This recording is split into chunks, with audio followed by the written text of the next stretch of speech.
Commander, are you coming to check up on me? You look much better. How are you feeling? Dr. Chakwas assures me I am going to be fine. I was impressed with her knowledge of Asari physiology. You're in good hands.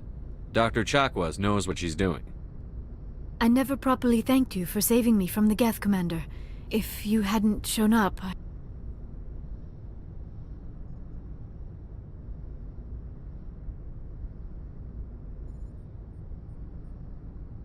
I'm just glad we got there in time. So am I. I know you took a chance bringing me aboard this ship. I have seen the way your crew looks at me. They do not trust me. But I am not like Benezia. I will do whatever I can to help you stop Saren. I promise.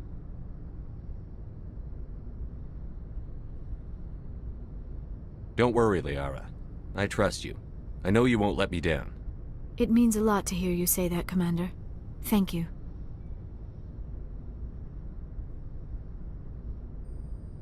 Do you know why Benezia joined up with Saren? Benezia was swept up in events beyond her control and lost herself. She fell under the spell of indoctrination and became part of the very thing she wanted to stop. But I will remember and honor how she lived, not how she died. My mother was strong, kind, and beautiful, and now she is gone. Are you going to be okay? You are kind to ask, Shepard. I do miss her, and I grieve for what happened to her. But I will not let my grief interfere with what we are trying to accomplish. Tell me about yourself, Liara. Me? I am afraid I am not very interesting, Commander. I spend most of my time on remote digs, unearthing mundane items buried in long-forgotten Prothean ruins.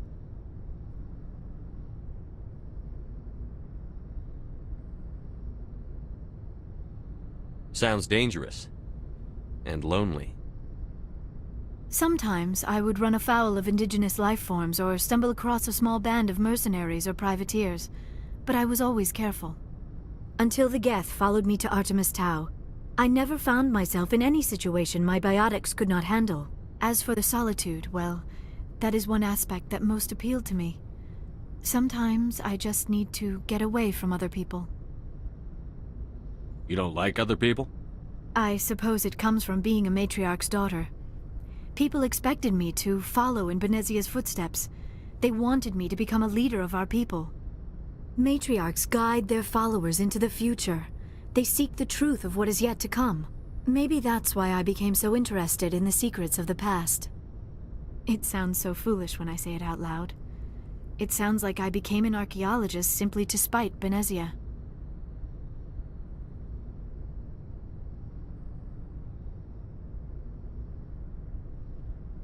All children rebel against their parents. It's a natural part of growing up. Aha, you share the wisdom of the matriarch, Shepard. That is exactly what Benezia said when I told her of my decision. But there was more to it than that. I felt drawn to the past. The Protheans were these wondrous, mysterious figures. I wanted to know everything about them. That is why I find you so fascinating. You were marked by the beacon on Eden Prime. You were touched by working Prothean technology. Sounds like you want to dissect me in a lab somewhere. What? No! I did not mean to insinuate. I never meant to offend you, Shepard. I only meant that you would be an interesting specimen for an in-depth study. No, that's even worse.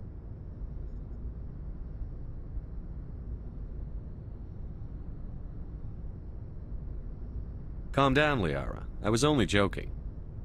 Joking? Oh, by the goddess, how could I be so dense? You must think I am a complete and utter fool. Now you know why I prefer to spend my time in the field with data disks and computers. I always seem to say something embarrassing around other people. Please, just pretend this conversation never happened. I'd like to know more about the Asari. We were the first species to discover the Citadel. We were instrumental in forming the Council, and we always strive to be the voice of peaceful cooperation in galactic disputes. My people believe we are all part of a single galactic community. Each species contributes something to the greater whole. Although we seek to understand other species, it seems few of them seek to understand us. The galaxy is filled with rumors and misinformation about my people. Like what? Most of the inaccuracies are centered around our mating rituals. My species is monogendered. Male and female have no real meaning for us. We still require a partner to reproduce. This second parent, however, may be of any species and any gender. I don't understand. Your species can mate with anyone? Mating is not quite the proper term, not as you understand it. Physical contact may or may not be involved, but it is not an essential element of the union. The true connection is mental. Our physiology allows us to meld with other beings. We can touch the very depths of their minds. We explore the genetic memory of their species. We share the most basic elements of their individual and racial identities. We then pass these traits on to our daughters.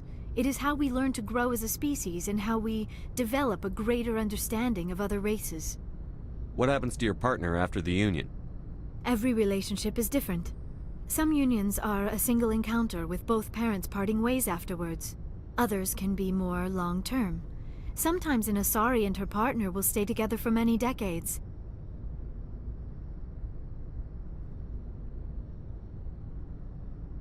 You Asari live for 1,000 years.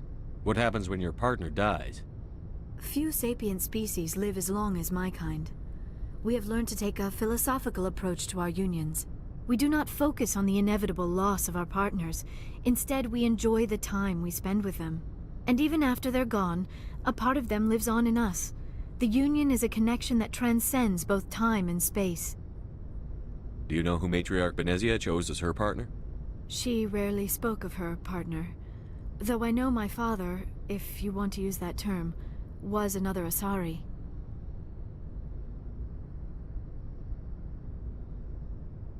Benezia never told you her partner's name?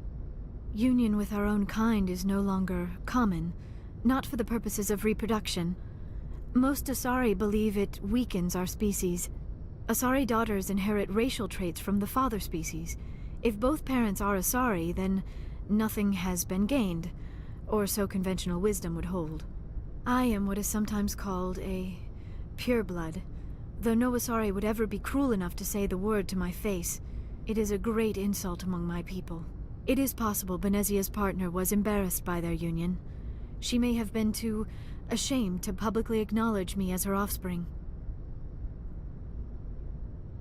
Maybe she wanted to meet you but couldn't.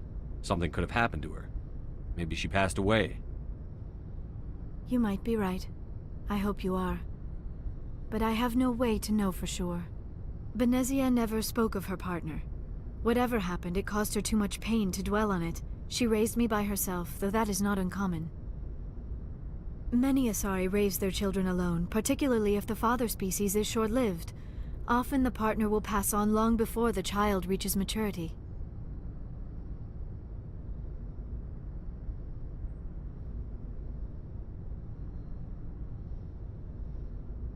I should go. Goodbye, Shepard.